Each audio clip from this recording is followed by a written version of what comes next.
Welcome to Awesome Video Game Memories, where we talk about awesome memories about video games. I'm Ryan, and the game we're going to talk about today is Metroid Samus Returns for the Nintendo 3DS.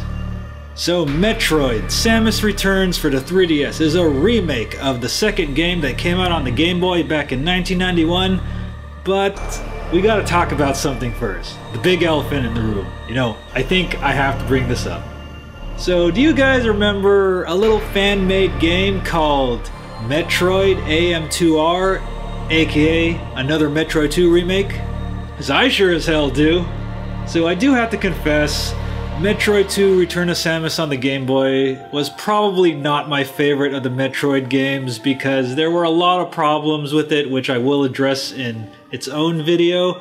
But I was definitely excited for AM2R, like finally a version of the game that's a lot easier to navigate and it's in color, and then after that Nintendo shut it down. Well, I can't exactly blame them, you know, trying to protect their IP and all, and obviously they were doing a remake on the 3DS anyway, so it does suck that we lost AM2R, but you know, you can find it if you look hard enough, because it's awesome. So my first memory on playing Metroid Samus Returns on the 3DS was during the Nintendo World Championships in 2017. When I went to the Best Buy, I got to compete in Mario Kart 7 on the 3DS, and I came in 9th place out of the 200 people there, but that wasn't exactly, you know, good enough to make it to the finals in New York. But hey, I got to play Metroid Samus Returns on the 3DS, and I thought, wow, this is actually pretty cool, but you know, I want to wait till I actually get the full game to make a really good judgment about it. So Metroid Samus Returns on the 3DS is much more than a simple remake. Yes, it does follow the story beat for beat from the Game Boy version, but it adds in a lot of new things. Like, for example, you get this melee attack. Yes, you get a melee attack in this Metroid game, and they kind of force it down your throat a lot, because in this game you can't get past certain enemies without using the melee attack, and you can't beat certain bosses without the melee attack. So you pretty much have to master the melee attack and master it good and fast, very fast. Like, master it upon your first enemy, because this thing is not easy to pull off. Like, you have to wait for like a cue for the enemy to give you like a little flash, but sometimes like you barely see that flash kind of in the heat of battle, especially against the bosses. And some bosses can't be beat unless you master their, you know, melee attack. So you better master this thing. And this game actually adds in new abilities called the Aeon Abilities, which were not in the original Game Boy game. For example, you have an Aeon ability that helps you reveal secrets at parts of the map. You have a super duper rapid fire shot, which is very useful. And then you have an extra protective shield, which is very, very useful. And then you have slow motion, which you need to get a few secrets in this game. And of course, just like AM2R, yes, this game is a million times easier to navigate than the Game Boy version, which only had like 4 colors on screen.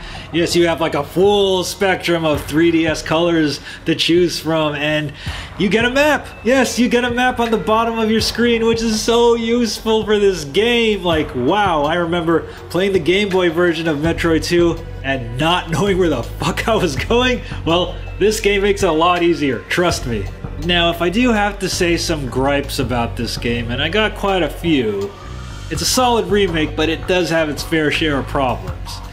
Now, one of the biggest problems I have is, yes, even though they added color to this game and you get a map, a lot of the areas look the same. There's some differences here and there, but you know, just the general graphics and, you know, objects in the background, yeah, there's not a lot of variety. And that's still a lot, you know, considering the Game Boy version had like barely any variety to differentiate which area you were in. And also, the game does not give you any clues on how to beat certain enemies. Like, there's this extra boss they added in, this big digger boss that you have to get the power bombs from. Yes, they added power bombs and super missiles in this game that were not in the original Game Boy version. Like, you have to, like, you know, roll up its arms and put a bomb in there, but you're not given any clue on how to do that. Well, at least when you're fighting the Metroid Queen, they give you a bit of a clue to actually grapple her mouth and shit, but still, man, like, you kind of have to, like, think on how am I gonna beat this boss? Oh, I'll just go on the internet. But still, like, if you're just playing this like on the train or at work or something, like, and you don't have internet access, like how do you know how to beat these things? And oh man, the bosses. Let me talk to you about the bosses, man. So if you thought the Metroid encounters in the Game Boy version were like a life and death battle, now imagine that times 100. Like this is truly struggle for your life. Oh my god, like Jesus, wow. I'm barely gonna beat this boss. Like I'm barely coming out of these boss battles with like barely any health, because yeah, the original battles in the Game Boy version were like fights for your own survival. Every time you went to them, you barely had any energy. It's even worse in this game. Like every Metroid you fight like takes off so much life if you get hit, so the game forces you to learn their patterns, and there's so many times you can't even shoot their weaknesses.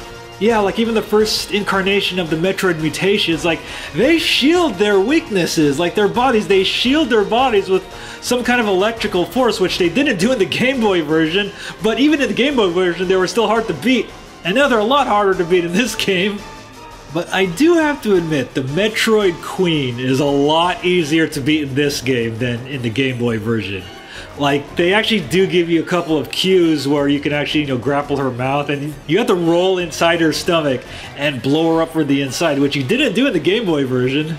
And if you want to get 100% of the secrets in this game, you have to use a lot of the Aeon abilities. Like, there's so many crazy secrets in this game, just like Super Metroid and all the other Metroid games. Like, you have to really think out of the box in order to get like certain items. Like the game doesn't give you enough clues anyways. Like I didn't know you had to like attach yourself to the wall with the spider ball and then use the super bomb to travel like across like the room. They don't tell you how to do that in this game. You have to figure it out for yourself or watch YouTube or whatever. So it's basically Metroid Samus Returns. Think out of the box. And actually, what is really cool, after you beat the Queen Metroid and rescue the cute little baby Metroid, that little baby Metroid can actually eat certain obstacles for you. So if you weren't able to get certain items throughout the game that were blocked by these little really annoying, blocks, yeah, the little baby Metroid can eat them for you. Yes, baby, mommy needs that extra super missile. And yes, Metroid Samus Returns for the 3DS also comes with amiibo compatibility. Like the Zero Suit Samus amiibo actually does give you an extra reserve tank, and the other amiibos give you a whole bunch of other power-ups like some extra missiles and stuff like that. Although after you beat the Queen Metroid, you actually get another boss battle with Mecha Ridley! Ridley's back for revenge, bitches! And he is actually the hardest boss in the game. But the good thing is, even before you fight Ridley, you can go back all the way out through planet SR388 and get all the secrets that you missed. Yeah, even a 100% item collection isn't enough to beat Mecha Ridley, and he's really hard. Like, you have to give it everything you got to beat this guy. And once you finish the game, Mommy Samus and her little baby Metroid go up into space until Super Metroid, or maybe they'll do a remake of Super Metroid, which they probably shouldn't, but maybe they will. But yeah, so Metroid Samus Returns for the 3DS. So was this worth losing Metroid AM2R for? Well, Nintendo, sorry to say this, but Nintendo does have every right to protect their IP, so yes, I do think that Metroid Samus Returns was kind of worth losing AM2R for, because I've always wanted a remake of this game. Like, I never really liked the original Game Boy version. It's my least favorite of the Metroid series, but I'm glad that Nintendo finally decided to, make this easier for newer players to get into, because the Game Boy version, which I will cover in a separate review, is a very tough game to beat. And of course, like every Metroid game, depending on how fast you beat the game, you do get different endings. And also you get this really awesome gallery that you can unlock. So yeah, Metroid Samus Returns on the 3DS. You can get this on the Nintendo eShop, you can buy it anywhere like at Amazon or eBay for about 40 bucks, but hey, I recommend getting Amazon Prime and getting it a lot cheaper. Alright, so that wraps up this episode of awesome video game memories about Metroid Samus Returns, and if you have any memories about this game, make sure to leave those in the comments below. Take care. Hey guys, Ryan here, and I hope you enjoyed that episode, and if you enjoyed this episode, make sure to like, comment, and subscribe, and make sure to click on this notification bell to make sure you know when we release new episodes, because YouTube's not going to tell you. And if you want to see me and the Battle Geek Plus crew play some games live, or watch our live podcast on Tuesdays, You can follow our Twitch channel at twitch.tv/BattleGeekPlus and make sure to check our schedule to see what games we're playing that week. Hey, you guys should totally go support us over at patreon.com/BattleGeekPlus.